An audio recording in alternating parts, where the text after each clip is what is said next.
Welcome back to When Harry Met Board Games, where we feed our people with relatable content, and our victory condition is your satisfaction. I'm Harry, and today we have another playthrough and review. Today I'm going to be playing through and reviewing this game right here, Wild Realms. Full disclaimer, this is a paid playthrough and review.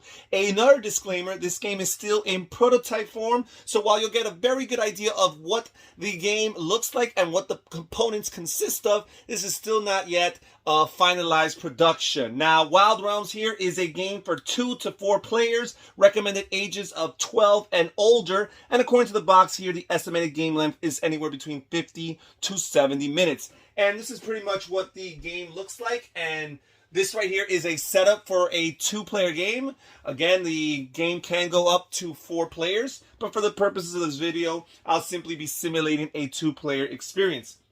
Now, each player is going to get one of their boards corresponding to their player color, and in particular, corresponding to their kingdom. And there's 4 different kingdoms or 4 different realms in this game. They correspond with the 4 different basic elements. You have land, you have water, you have fire, and you have air. So each player is going to get their player board according to their kingdom or their realm, and each player is also going to get a deck of cards that also matches that color or that realm. Each player is going to shuffle these cards, but before they do, they're going to take out the realm card that matches their particular realm, and they're going to place it on the top part of their board here. The top part of the board has 4 slots, one for each of the 4 different types of realms, and they're going to place their card here. So in this case, we have land. They're going to place it here in this slot, and this player here is going to place their water realm card in this slot. Now, each player's deck basically consists of the same type of cards, so there's no asymmetry as far as that's concerned. The rest of the board consists of your slot for your deck cards, for your discard cards, and this spot right here, 5 different slots for your alliance cards, and I'll be explaining more of that as the video continues. Each player is going to draw their starting hand of 5 cards.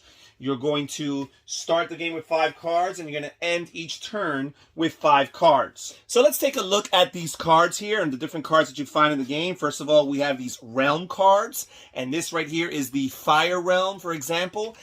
Your deck consists of 2 realm cards of each of the 4 realms, so you have 8 in total. But again, you begin the game by taking one out of your deck and placing it already on its corresponding slot. Now, these cards are very helpful because one of the things you're trying to do is you're trying to grow all 4 of the realms within your respective kingdom board, and you need to have the actual realm card before you can grow that particular realm. So again, they're very, very useful. And that's pretty much the objective of the game, which is to build your realms, all 4 of your realms, by adding defender cards, as the game refers to it, to each one of those realms. But until you actually have a realm card in its corresponding slot, you won't be able to add those defender cards. Now, most of your deck consists of these animal cards, and as I mentioned, every deck, no matter who's the player and what's the color, every deck consists of the same composition of cards. Now let's talk a little bit about the anatomy of the card and dissect that. So we have the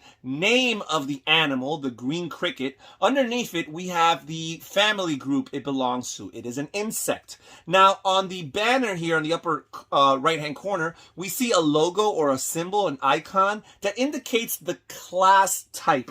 Each of these animals, along with having a family group, they also have a particular class type, and that's very important for the building of your realms, because your realms can only have 1 animal of each class type. So that's something to take note of as you're playing the game. Now, these class types are not limited to specific realms, so you can see this icon or this symbol on other animals from different realms. So for example, right here, these 2 animals, the green cricket and the sugar gliders, although one belongs to the fire realm and one belongs to the water realm, and one is a rodent and one is an insect, yet they both belong to the same class type. So that's something to keep in mind. They would never be able to coexist on the same realm here.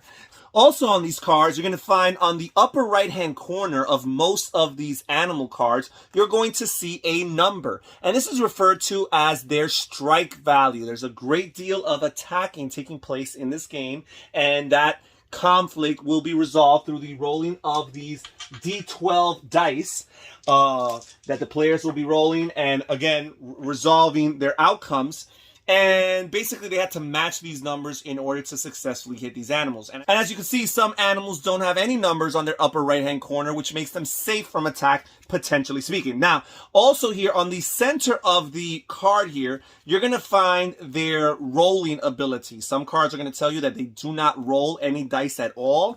Other cards are going to tell you are going to have a number in it, like a 3 or a 2, a 3, and that's going to indicate how many dice a player is going to roll when they attack with said animal.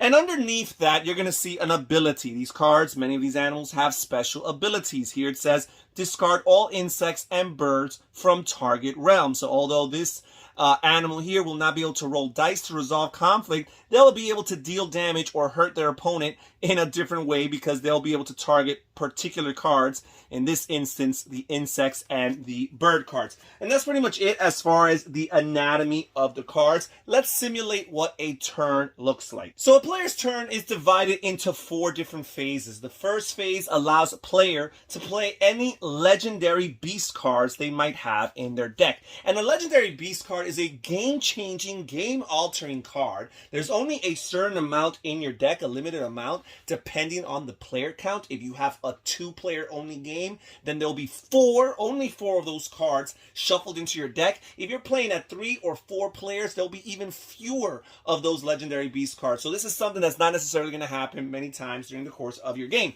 But when you do have them, the first phase is the opportunity for you to play a legendary beast card. And when you do so, you flip over one of these legendary beast cards and resolve whatever takes place or whatever it does. Usually it's going to be to the advantage of the player playing that card. And I'll show you these in a moment.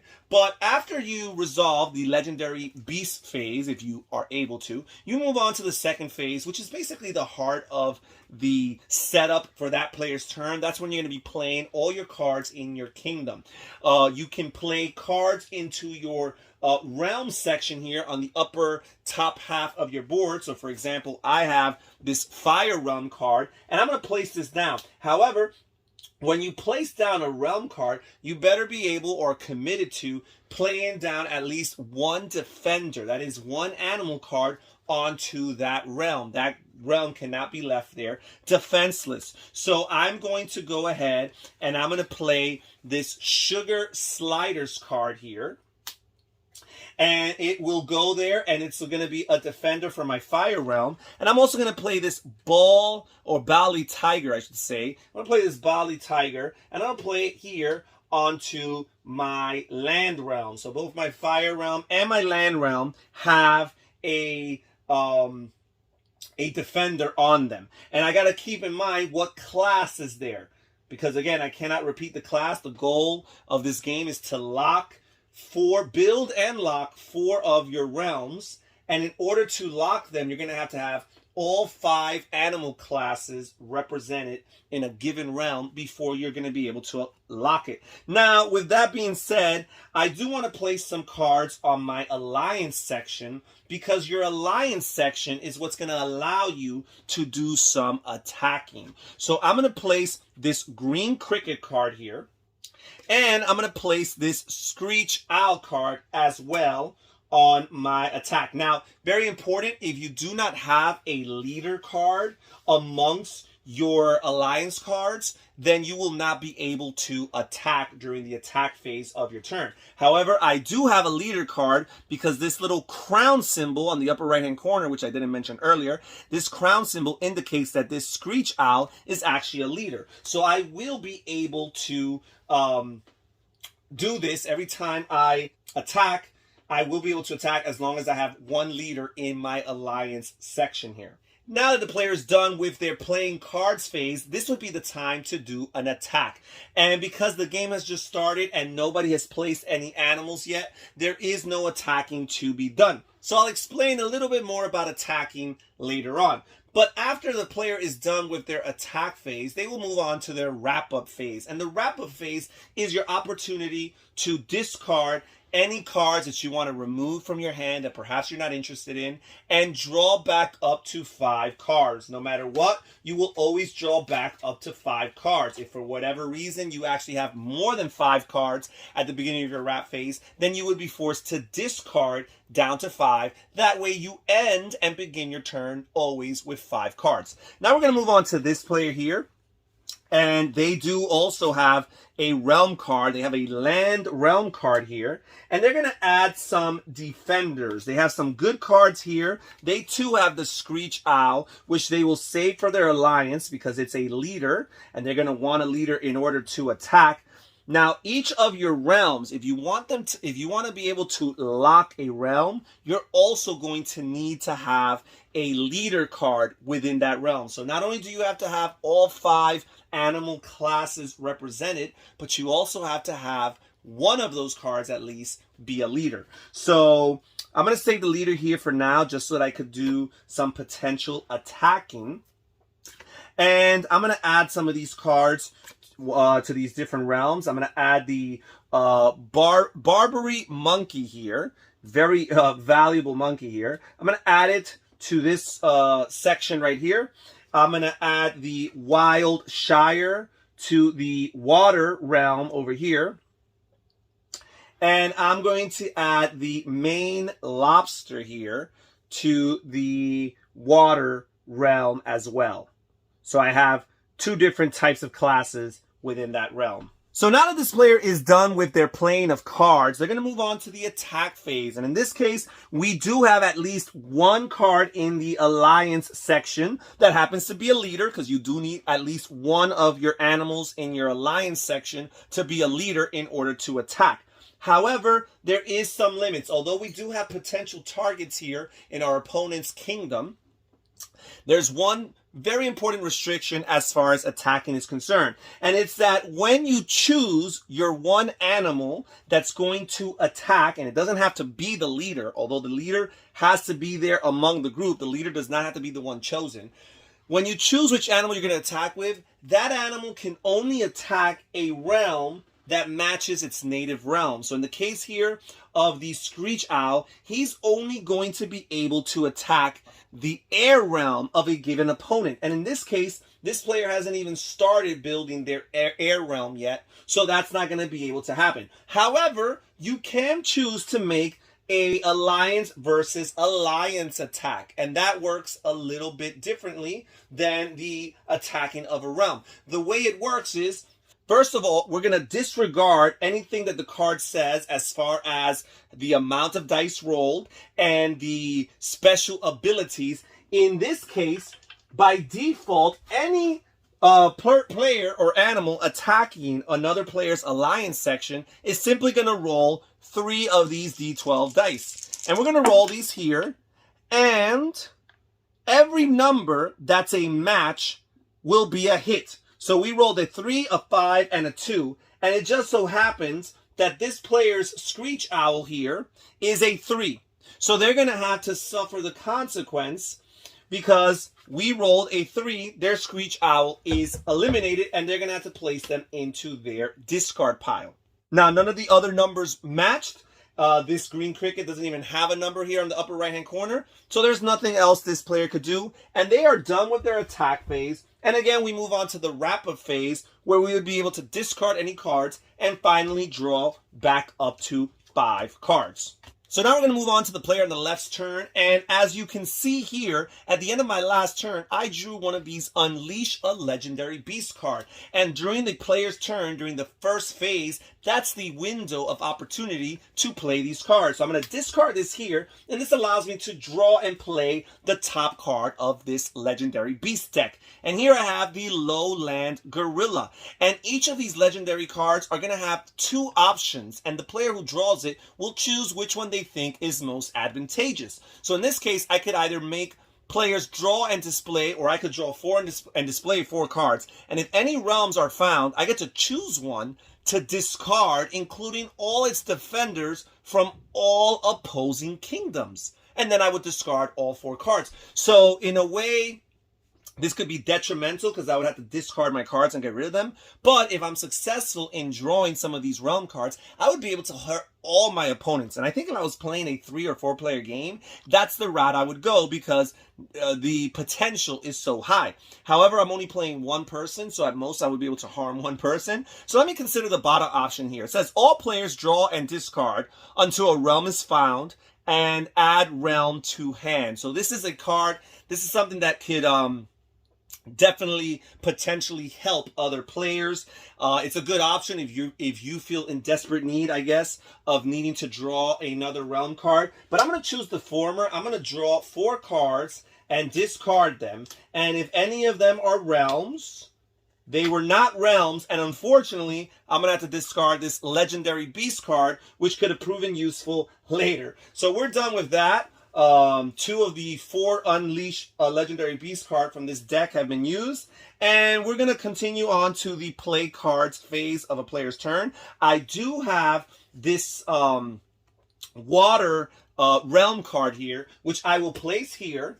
So I'm kind of diluting myself, but at the same time, I want to get cracking on 3 different realms. So let's see what I want to place here. I think I'm going to play a Plains Zebra here, and I am going to play, I'm going to start focusing, building up on one of these realms so that they could grow. I'm going to play this Crested Lizard here onto this realm over here, the land realm, and I'm going to place this Marsh Harrier bird here, and he's a leader, so it's very important. Again, in order to close a realm, you're going to need all 5 classes represented, but you're also going to need at least one of them to be a leader, and that is the case right here. As a matter of fact, no, I'm gonna place this guy here because I need to have a leader in my alliance section in order to do some attacking, and attacking is about to come up. So I'm going to leave the Marsh Harrier here.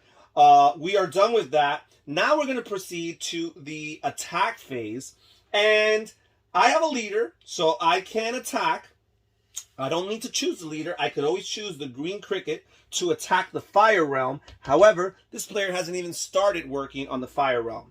I could always attack the alliance here, the opponent's alliance, but I'm not going to do that either. Instead, I'm going to use this guy here to attack my opponent's air realm here, which I just noticed I had on the wrong realm over here. It belongs over here on this air slot. So I'm going to attack their air realm because this Marsh Harrier is my animal of choice. He has to attack his native realm.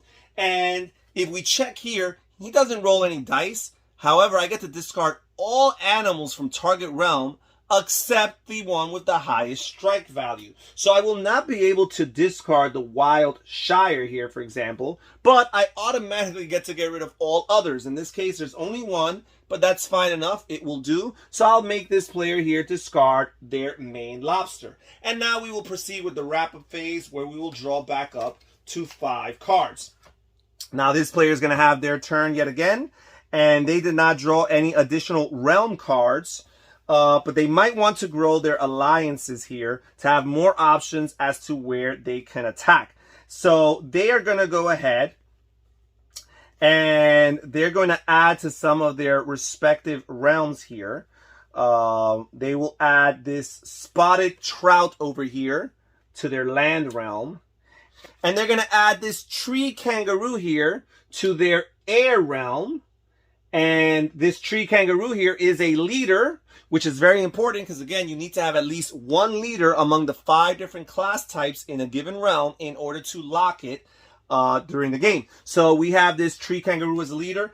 I'm not going to play this Red-tailed Hawk into this land realm here because I need to have 5 different classes represented in each given realm. And this class type is already represented here. So I might want to consider saving this for the future because there is a limited amount of leaders. I need leaders for different things, in particular for the different realms. And there's only 12 leaders in each deck. But at the same time, I might be able to place him here on my alliance section and use his attack in the meantime, because there is the opportunity right after your attack phase to move cards around, and the game is very generous as far as that moving action is concerned, because you could pretty much move any card into any location as long as you follow any of the previously established restrictions as far as having multiples of a particular class type and what have you. As long as you follow those parameters, there's no limits to your movement. You can swap cards that are in two different locations and replace them with one another. So again, the game is very generous as far as that ability to move your cards. So I'm going to place this guy right here, leave him right there. And now I still have a few more cards to consider. These two guys are limited in their attack as far as realms are concerned. They can attack leaders or they can attack alliances, but they cannot attack the realms of this opponent yet because they're both air cards, and this player hasn't even begun to work on his air realm. So I might want to add an additional animal here. So let's add this angler fish here, because they'll be able to attack at least the water realm. And finally, I'm going to take this Asiatic cheetah here. And this is also a feline, and it's of a different class type that's not represented in either one of my realms over here. So I'm going to place this over here onto my air realm. So the air realm here has 3 different class types and already has 1 leader. They're just 2 animals away from hopefully being able to lock that realm. Now we're going to move on to the attack phase. And again, I will choose whichever animal I want to attack with and what type of attacking. Am I attacking a player's realms or am I attacking the player's alliance section?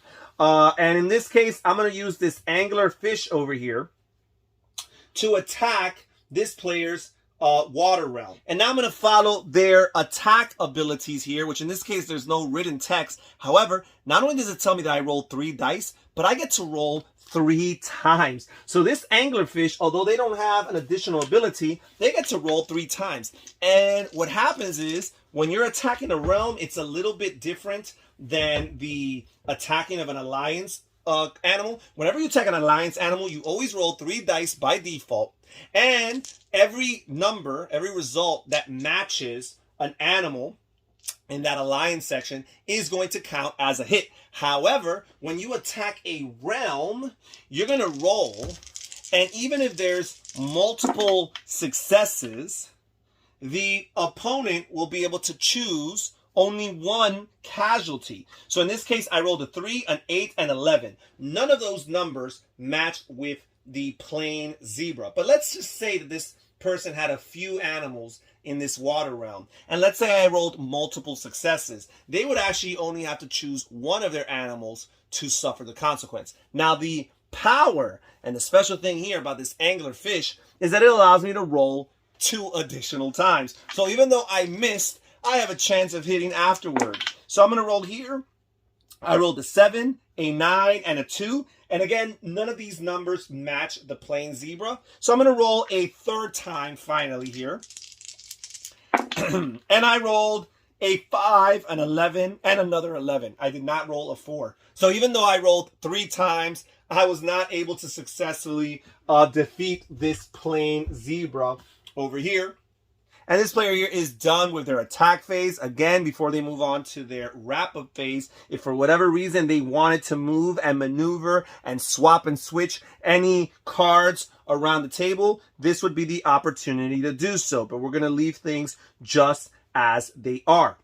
And now this player here is done with their attack phase. And again, before you move on to your wrap phase, if there's any cards you want to move and maneuver, swap and switch to your heart's content, this would be the opportunity to do so. And I'm actually going to do that because right here, I've got 2 leaders in this alliance section, which I don't really need. And they also have the same native realm. So it's not like one can help me with one realm and another with another. So I'm going to take this Screech Owl and I'm going to move them. And as I mentioned earlier, I needed a leader for this realm to begin with. And this happens to be a different class type of the other 2 that are represented here. So that's a legal move. And now I have 2 realms over here with 3 animal classes respectively, and each of them have their necessary or their required leader there. So we're off to a good start as far as this player is concerned. They're going to draw 5 cards at the end of their hand here, at the end of the turn, and this player is done.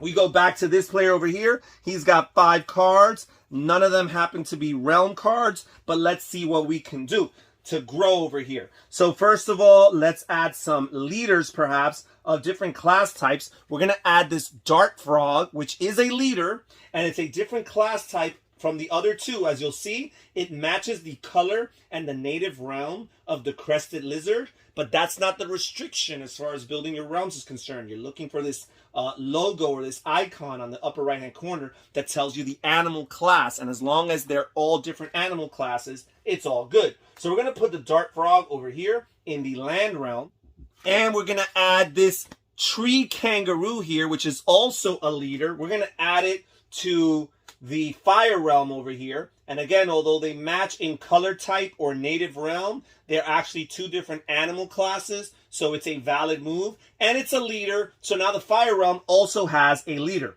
We want to add perhaps some cards to the alliance section here to have more options as far as attack is concerned. So let's look at some of these cards and see which ones we can spare. I'm going to keep the Caspian Horse over here. And since there's no animal class represented here of this type on the land realm over here, and since he has a really high strike value, so he's hopefully safe, we're going to add in here to the land realm. And now the land realm is just 1 animal class away from being able to be locked. Unfortunately, neither one of these cards is the animal class. However, this Marsh Harrier is, and I might want to consider doing that. So we will see. So I'm going to add this Catalana Chicken over here to the alliance section. Give myself some more options as far as attacking is concerned, because each 3 of my realms right now already have this class of animal, so they wouldn't require it anyhow. So now it gives us some options and see where we want to do with our attack. So I could either attack with the Marsh Harrier here and try to hurt this player's land realm, or I could attack with the Catalana Chicken. Oh no, actually I can't, because there is no fire realm here yet started, so I guess I'm setting myself up for the future, hopefully. So yeah, I'm going to have to use the Marsh Harrier here to attack their air realm of this opponent over here. And again, they do not roll, but instead they discard all animals from target realm except the one with the highest strike value. So they're going to make you discard the Asiatic Cheetah here and the Wild Shire. And now there's only the Tree Kangaroo here. So this Marsh Harrier is very dangerous, as you can see. So this player is going to really want to try and get rid of him. So we are done with this player's turn. They're going to discard this Honey Badger in order to be able to draw back up to 5 cards. And now this player is going to have their turn here. And they've got 2 Unleash a Legendary Beast card. And this beginning phase is the time to play them. And you can play multiple of these. So they're going to play the Unleash a Legendary Beast. They're going to draw the top card here. It's the Humpback Whale. We have 2 options. Discard all water animals from all kingdoms. So this is a great card to play if you don't have any water cards, water animals, or unlock all water realms. In this case, we're actually going to choose to discard. Just set the player back. Even though they only had 1 animal in their water realm, set them back a little bit. We're going to play a second Unleash a Legendary Beast card. See what's here. And we have the Ring-Tailed Lemur here. And it says all opponents discard a total of 3 cards from their hands and or kingdom. Or you can roll 1 die and draw that number of cards. These are both very advantageous. Perhaps in this case, I think I'm going to choose to roll 1 die and draw that many cards. It'll give us more options. And I rolled a 4, which on a D12 is a pretty low number. But that's still 4 more cards that we will have to work with. And it's not too shabby because I drew 2 more of these realm cards. I'm only going to play 1 realm card for now, because whenever you do play a realm card, again, you must play down at least 1 defender, one animal as a defender on that realm. So I'm looking at the cards here, and I'm trying to look at perhaps some repeats that I might want to avoid here. And I think I'm just going to play down the Sugar Gliders as a defender here in the water realm. And now let's look at some of the other cards I have to work with. I have two Fire Realm cards, which I'm not going to choose to play them down just yet. Instead, I'm going to add this Caspian Horse here to my alliance, give myself some more options as far as attacking. So now I could attack the opponent's Fire Realm if I wanted to as well. And as far as some of these other cards are concerned, these two types are already found here in the Land Kingdom. So I might want to try growing my water, my Air Kingdom again by adding this Marsh Harrier over here. And now we're going to proceed to the attack phase. And this player here is going to attack, but this time they're going to make an attack against the opponent's alliance. And again, when you roll to attack an alliance card, you simply roll 3 dice by default, ignoring all other actions that the attacker has. So we're simply going to roll 3 dice here, and all of the matches will result in hits. So we're hoping to roll a 6 over here. And we rolled a 4, a 10, and a 12. And it just so happens that this Catalana chicken here is a 10. So the player will have to discard this card and eliminate them from their player board. Now that this player is done with their attack phase, they can choose to move a card. And we might just choose to move this Caspian Horse right here. And that might be the one and only move that we make. So that now the Land Kingdom on the land realm on this player's section here has 4 of the 5 animal classes that they would need in order to lock it. Once all players have all 5 class types represented on a given realm, and at least one of those class types is a leader, then that player can lock their realm. They would take the realm card, place it on top of the stack of the 5 animals, representing the fact that this realm has been locked and secured. Now, there is a way to still have that realm affected, which in particular would be a locked realm versus locked realm combat. That's the third possible combat option that this game comes with. Not only can you choose during your attack phase to choose one of an opponent's unlocked realms, not only can you choose to attack their alliance section, but you could also choose to make an attack against a locked realm, but that's only if you have a locked realm. And what would happen is your locked realm cards, they would compete with one another, one by one. Now, what happens in a locked realm versus locked realm duel is players are going to take their cards that are in their stacks, and right now their strike values would be irrelevant, because what's going to happen is each of these animals are going to face off with one another. Each player is going to roll just 1 die, and they're going to compare the results. And the player who had the lower result was defeated. And what they're going to do is they're going to take their card, their animal that just got defeated, and they're going to flip it face down and put it on top of their realm card. Then we're going to repeat this process. This player is going to keep this card here on top versus this player. They're going to roll the D12 dice. They're going to compare the results. And again, the player that rolled the lower number is going to flip their face down card to show that that animal has been defeated. And we're going to continue and repeat this process until one player has had all 5 of the animals in their locked realm defeated. Now, once that happens, the player who was victorious in this locked realm versus locked realm duel can choose one of 2 rewards. Either the player can steal their opponent's realm, their locked realm. That is, if they need that particular locked realm, if they haven't locked that realm already.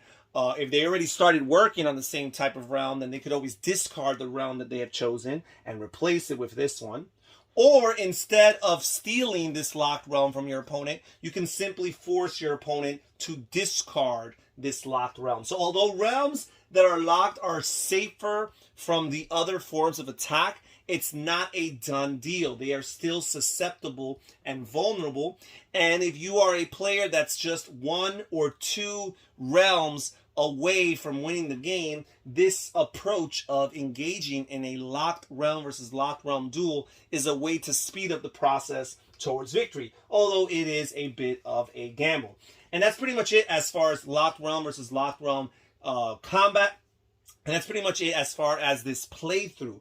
The game continues to play until, again, one player successfully locks their fourth realm. Once you have 3 locked realms, the instant that you lock a fourth realm, there is no further play. That player will be the winner of the game. And that's it as far as Wild Realms is concerned. This is a very neat, very interesting set collection game with some interesting combat elements. There is a little bit of a RPG feel almost to this game in a way, with the special D12 dice and the fact that each animal rolls a different type of dice and has a different ability, and it's all about where are you going to place this animal, which section of the board. The animals that are in the alliance section are a little bit more readily available for attack. But sometimes you might need particular cards in particular sections of the board, and that's why the phase that allows you to move your cards around is very useful and very helpful for this game. But yeah, really cool, really neat. I like the set collection. I like the way combat is resolved. I also like the fact that the creatures in this game are just real animals. They're not necessarily fantastical creatures or sci-fi creatures that you quite often find in these type of attack combat games. Instead, you just simply have different animals from the animal kingdom represented in this game. So I like that. It's definitely unique and refreshing from that perspective. So if you're interested in learning more about this game and following their Kickstarter, check in the description down below for more information, details, and a link. And that's it for today's episode. Thank you so much for joining us here at When Harry Met Board Games. This is Harry saying take care, everybody. Stay safe, stay healthy, and have fun gaming. Bye-bye.